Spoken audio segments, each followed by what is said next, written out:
আসসালামু আলাইকুম। আমি মুস্তাফিজুর রহমান ব্লগিংয়ে আপনাদের স্বাগতম। আজকে আমরা বের হচ্ছি বাইক রাইডিংয়ের জন্য। আমরা মূলত চারজন ছিলাম, বাইক রাইডিংয়ের জন্য চারজন বের হচ্ছি। আমি, হাসান ভাই, তৌফিক আর রামিম ভাই। তো হাঁটতে হাঁটতে আমাদের ভার্সিটির মেইন গেটের সামনে চলে আসলাম।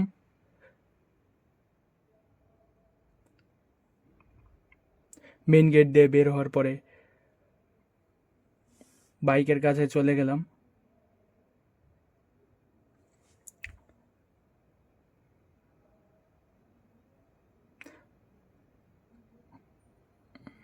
বাইকটা চালাবে মূলত তৌফিক, কারণ আমি ভিডিও করবো সেজন্য আমি চালাচ্ছি না।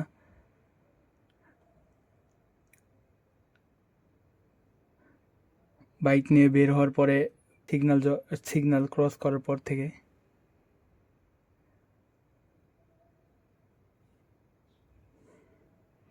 চায়নার রাস্তাঘাট এমনিতে অনেক সুন্দর, কারণ তেমন জ্যাম থাকে না, রাস্তাঘাট অনেক ক্লিন আর সবাই ট্রাফিক রুলস মেনে চলে। সেই কারণে রাস্তায় বাইক চালাইতে তেমন প্রবলেম হয় না, উল্টাপাল্টা পাশ দিয়ে গাড়ি আসে না। সেই কারণে বাইক রাইডিংটা মোটামুটি সেফ বলা চলে।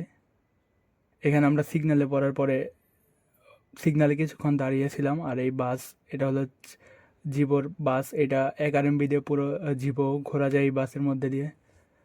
পরে আমরা বের হয়ে গেলাম আমাদের গন্তব্যস্থলে।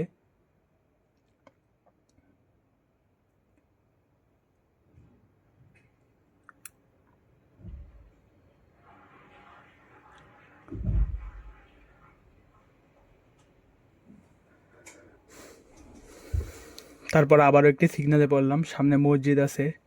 মসজিদের এইখানে সিগন্যালে পড়লাম, কারণ আমরা বাম পাশে যাব। বাম পাশে যাওয়ার জন্য বাম পাশে সিগন্যালটা পড়ছে। আর এইখানে আপনারা দেখতে পাচ্ছেন রামিম ভাইয়ের গাড়ি, বা যেটা হলো সিএফ মোটর SR 250 SR। তারপর আমরা ফ্লাইওভারের নিচে চলে আসলাম যেখানে যাব, সেই কারণে আমরা মূলত যাচ্ছিলাম বাজারে।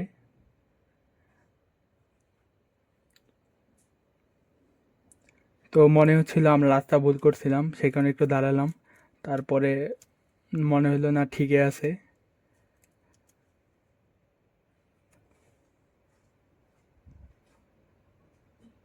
যাওয়ার পর আসলেই দেখলাম যে রাস্তা ভুল আছে। রামিম ভাই বলতেছিল যে এইটা না, অন্য রাস্তা দিয়ে যেতে হবে। সেই কারণে আবার আমরা গাড়ি ঘুরিয়ে অন্য রাস্তায় যাওয়া শুরু করলাম।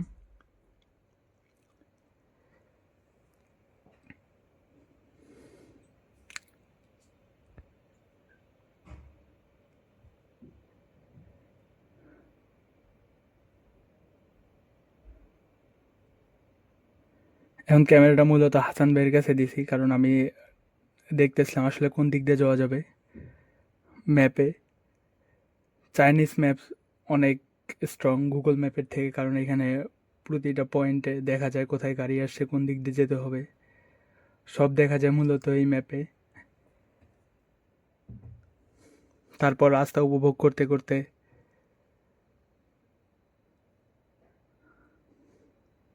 আবার আবার ফ্লাইওভারের নিচে চলে আসলাম।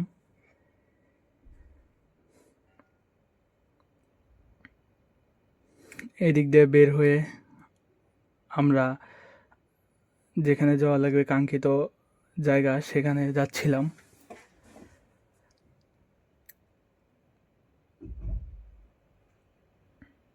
চায়নাতে মূলত ডান পাশ দিয়ে গাড়ি চালানো হয়, বাংলাদেশের মতো না, এটা বাম পাশ দিয়ে চালানো হয় না।